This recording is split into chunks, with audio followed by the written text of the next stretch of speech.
ठीक है, चलो। तो डॉक्ट्रिन ऑफ लैप्स हम लोग क्या देखें कि 1857 में 1856 में कंपनी क्या करती है, अवध पर अपना कब्जा जमा लेती है और क्या बोलती है कि वहाँ के जो रूलर है वह मिस गवर्न कर रहे हैं। क्या कर रहे हैं? उनका गवर्नमेंट सही नहीं चल रहा है। तो कंपनी क्या कर रही है, to take over the Awadh, Awadh पर कब्जा कर ले रही है। इन ऑर्डर टू, किस लिए? कि free the people of the miss government, कि अवध के लोगों पर, अवध का जो रूलर है वह सही से शासन नहीं कर रहा है, तो वहाँ के लोगों को आज़ाद कराने के लिए ब्रिटिश ईस्ट इंडिया कंपनी वहाँ पर अपना कब्जा जमा लेती है। इस तरह से ब्रिटिश इंडिया कंपनी लगभग भारत से आधे ज़्यादा जगहों पर अपना कब्जा जमा चुकी है। अब लगभग यहाँ पर अंग्रेज अब ज़्यादा हो चुके हैं और अंग्रेजों का मतलब ब्रिटिश इंडिया कंपनी का लगभग यहाँ पर शासन बहुत ज़्यादा है। तो ब्रिटिश इंडिया कंपनी देख रही है कि जब यहाँ पर हमारा गवर्नमेंट है, हम लोग सब ज़्यादा करें, तो क्यों नहीं यहाँ का एक एडमिनिस्ट्रेशन यूरोप की तरह ही सेट कर ले। तो यूरोप की तरह एडमिनिस्ट्रेशन, हाँ, वो सेट करना स्टार्ट करते हैं। तो अब हम लोग वही पढ़ेंगे, setting up a new administration, setting up a new administration. तो अब देखो कैसे नया एक एडमिनिस्ट्रेशन यानी एक नया कैसे शासन व्यवस्था तैयार होता है वो हम लोग चेक करते हैं। तो ध्यान समझो।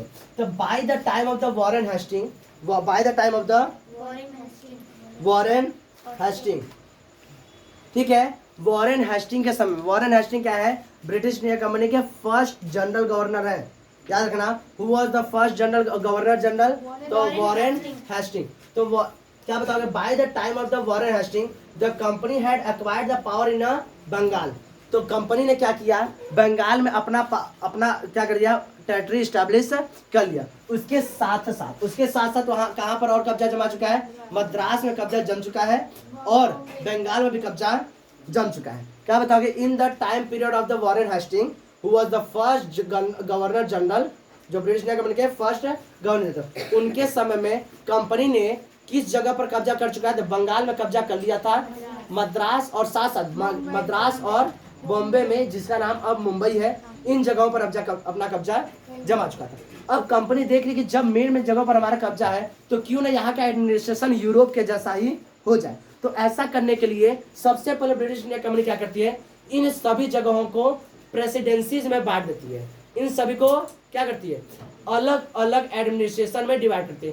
एक एक एडमिनिस्ट्रेशन को क्या बोला गया, प्रेसिडेंसीज। क्या बोला गया, याद रखना। तो क्या बताओगे, British territories were broadly divide into 3 administrative unit, 3 अलग अलग एडमिनिस्ट्रेटिव यूनिट में डिवाइड करते हैं और एक यूनिट को क्या बोला गया, प्रेसिडेंसीज बोला गया। क्या बोला गया, प्रेसिडेंसीज। तो कितने प्रेसिडेंसी है, 3, एक बंगाल, एक मद्रास और एक बॉम्बे, एक बंगाल, एक मद्रास और एक बॉम्बे। और तीनों को वहां का लीड कौन करता था, तो तीनों को लीड करने वाले वहां के गवर्नर थे। कौन थे, गवर्नर। तो each was ruled by the different governor, और हर एक क्या था अलग अलग गवर्नर के द्वारा रूल किया जाता था। लेकिन उनका एक मेन हेड होता था, जिसे क्या बोला जाता था, जनरल गवर्नर। जनरल गवर्नर ये तीनों का हेड होता था। जैसे समझो, जैसे तुम्हारे क्लास चल रही है, तुम्हारा क्लास चल रहा है, तो तुम्हारे क्लास का एक क्लास मॉनिटर ये होगा, एक क्लास मॉनिटर ये होगा। जैसे क्लास टीचर होंगे तो एक क्लास के क्लास टीचर ये होंगे, एक क्लास के क्लास टीचर ये होंगे, एक क्लास के क्लास टीचर वो होंगे। उन तीनों लोग का एक हेड होता है, जैसे कि बोलते होंगे प्रिंसिपल।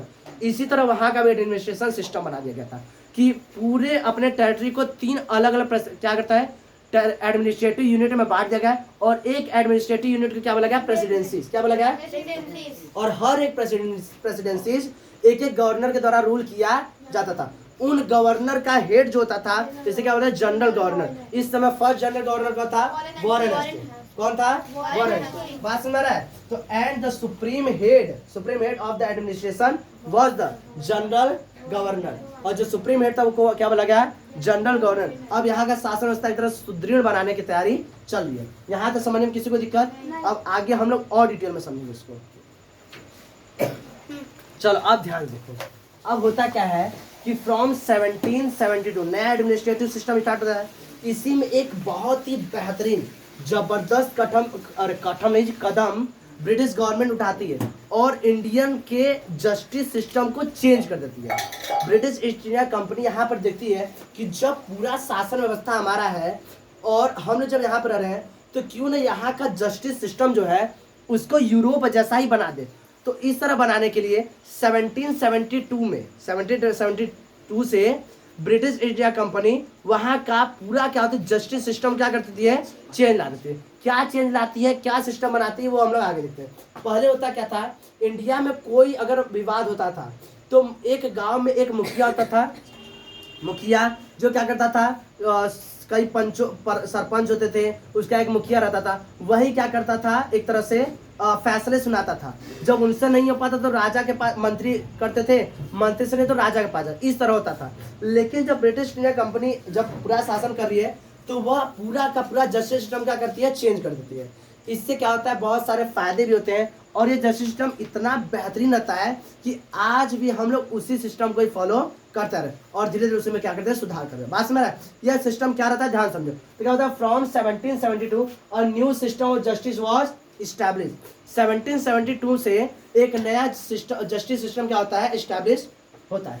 क्या होता है, इसमें करते क्या है, इसमें देखो ध्यान से। एक क्या होता है, एक डिस्ट्रिक्ट होता है। क्या होता है, एक डिस्ट्रिक्ट, डिस्ट्रिक्ट दिख रहा है। एक डिस्ट्रिक्ट को दो अलग अलग कोर्ट में क्या कर दिया है, डिवाइड किया जाता है। दो अलग अलग कोर्ट में डिवाइड किया जाता है। एक कोर्ट को बोला जाता है क्रिमिनल कोर्ट। क्या बोला गया, क्रिमिनल कोर्ट, ठीक है, क्रिमिनल कोर्ट। और एक को बोला गया सिविल कोर्ट। क्या बोला गया, सिविल कोर्ट। एक को बोला गया क्रिमिनल कोर्ट और एक को क्या बोला गया, सिविल कोर्ट।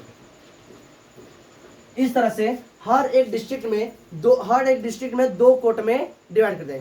एक कोर्ट का नाम रखा क्रिमिनल कोर्ट, एक कोर्ट का नाम रखा सिविल कोर्ट। क्रिमिनल कोर्ट को फौजीदारी अदालत बोला जाता था और सिविल कोर्ट को दीवानी अदालत बोला जाता था। इसमें अब विधान से सिविल कोर्ट में देखते हैं, सिविल कोर्ट में किस तरह के मुकदमे जाते थे। कोई अगर जमीन से रिलेटेड कोई मुकदमा है, जैसे कि इस जमीन पे कब्जा करना है या उस जमीन पे कब्जा करना है, कोई नौकरी का मुकदमा है, इस तरह से, मतलब लड़ाई झगड़ा वाला नहीं, इस तरह से कोई अगर मुकदमे है, कुछ ऐसे केस है, तो वो सभी केसेस कहाँ पर सुनवाई की जाएगी, सिविल कोर्ट में। बात समझ रहा है, तो सिविल कोर्ट में। अब सिविल कोर्ट का जस्टिस सिस्टम कैसा था, वहां पे किस तरह से कौन किस पायदार पर था।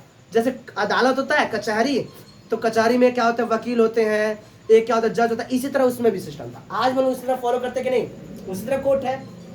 तो द यूरोपियन डिस्ट्रिक्ट कलेक्टर, तो यूरोप का जो डिस्ट्रिक्ट कलेक्टर था, who presided over the civil court. तो सिविल कोर्ट का प्रेसिडेंट यानी कि सिविल कोर्ट में मेन मुखिया, मेन हेड कौन होता था, यूरोप का सिविल कलेक्टर। यूरोप का सिविल कलेक्टर ही, यूरोप का डिस्ट्रिक्ट कलेक्टर क्या होता था, उसका हेड होता था। किसका, सिविल कोर्ट का मेन हेड कौन होता था, डिस्ट्रिक्ट कलेक्टर, यूरोप का। बात समझ रहा है। और जो मुस्लिम समुदाय और हिंदू समुदाय के जो एक तरह से पंडित हुआ करते थे, तो मुस्लिम के कौन होते थे, जो पंडित होते थे, और हिंदू के जो पंडित होते थे, ये लोग क्या करते थे, ये लोग लॉज की व्याख्या करते थे। लॉज क्या करते थे, व्याख्या, किसके हिसाब से, इंडिया जो भारतीय रहते थे तो इंडियन के हिसाब से व्याख्या करते थे, और जो मुस्लिम समुदाय के जो थे तो वो मुस्लिम समुदाय से मुस्लिम लॉ से अपना व्याख्या करते थे। जैसे मान लो किसी को सजा देना है, कोई ऐसा हुआ है कि जमीन ऐसा ऐसा हो रहा है, तो उसमें कोई फैसला सुनाना है, तो मान लो अगर इंडियन का केस है तो इंडियन पंडित के अकॉर्डिंग उसकी व्याख्या करेंगे कि ये है, हम ऐसे देख के बताते हैं, अपने पुराणों के हिसाब से बताते हैं, इस पुराण के अनुसार यह बताया जाता है कि इनका इस तरह से ऐसा होगा। बात समझ, इस तरह से। अगर मान लेते हैं मुस्लिम का अगर होता है तो केस आता है, तो उसमें मुस्लिम समुदाय के हिसाब से जो मुस्लिम समुदाय के जो पंडित होंगे वो अपना व्याख्या करेंगे, इस तरह। इसमें सिविल कोर्ट में। बात समझ रहा है, लेकिन हेड कौन कर रहा है, डिस्ट्रिक्ट कलेक्टर। बात समझ रहा है। अब इसके अंदर रुक जाओ, तो बात समझ आया। तो सिविल कोर्ट का मेन लीडर कौन, मेन हेड कौन था, तो डिस्ट्रिक्ट कलेक्टर यूरोप का, ठीक। और बाकी जो इंडियन पंडित है और जो मौलवी साहब है, जो मुस्लिम पंडित है, ये लोग क्या करें, बस अपने अपने धर्म के हिसाब से उस विषय में उस क्या करेंगे, व्याख्या करेंगे। क्या करेंगे, व्याख्या। बात समझ। लेकिन जो क्रिमिनल कोर्ट था, जो क्रिमिनल कोर्ट था, उसमें उसको छोड़ दिया गया इंडियन पंडित और मुस्लिम पंडित के हिसाब से ही छोड़ दिया गया। उसमें क्या होता है, क्या बताओगे, कि but the criminal court were still under the qazi and the mufti. काजी और मुफ्ती के अंडर में ही रह गया। भाई इंडियन में भी रह गया था, इंडियन में भी हिंदू पंडित थे, ऐसा है, बस मुस्लिम का मतलब नहीं लिखा, बात अलग है। लेकिन हुआ ऐसा भी था कि मतलब कोई कोर्ट है तो क्रिमिनल कोर्ट की सुनवाई मार के कपार पड़ जा। अंग्रेज जानते थे कि रोज भारतीय भाई रोज को उसको मार कपार फोड़ दिया, तो उसको चक्कू भोंक दिया, तो उसको हाथ काट दिया, उसका नस काट दिया। तो इन सभी समस्याओं से कपार फोड़ने से अच्छा छोड़ दो, जाने दो, जाओ वही में अपना मरो कटो जोर मत तौन करो।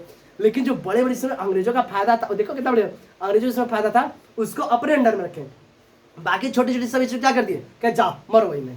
तो छोटी छोटी चीजों को कहते जाओ मार का, अब रोज को ला देते, कहा भैया मार का पार फोड़ दिया, मेरा आँख फोड़ा, अरे को छोड़ो जाने दो। तो इन सभी सर दर्द पालने से अच्छा क्रिमिनल कोड को छोड़ दिया काजी और मुफ्ती के अंडर में, और बाकी सिविल कोड को अपने अंडर में रखा। लेकिन यह जो क्रिमिनल कोड है, यह अभी भी सुपरविजन में किसके है, डिस्ट्रिक्ट कलेक्टर की सुपरविजन में है। मतलब काजी अगर कोई समस्या का सॉल्यूशन सुनाएगा तो उस पर एक बार पूछेगा डिस्ट्रिक्ट कलेक्टर, देखिए साहब ऐसे ऐसे करके है, तो मतलब फिल्टर होके उनके पास पूछेगा। ये नहीं कि कपार फुट गया, यहाँ क्या हुआ, उसका बकरी का घाव लग गया, उसका बकरी का टंगड़ी तोड़ दिया वो, तो वो लेके पहुंच गया, हमारे बकरी का टांग तोड़ दिया। तो ये सब समस्या से नहीं तब से कहा दुबला लड़ रहे थे, तो क्या किया, उसका नाखून तोड़ दिया है, लड़कियां नाखून लगा, नाखून, अरे ये सब समस्या से निवारण पाने के लिए क्रिमिनल कोड छोड़ दिया था। तो अब देखो, तो लेकिन यह भी किसके था, सुपरविजन में उन्हें के।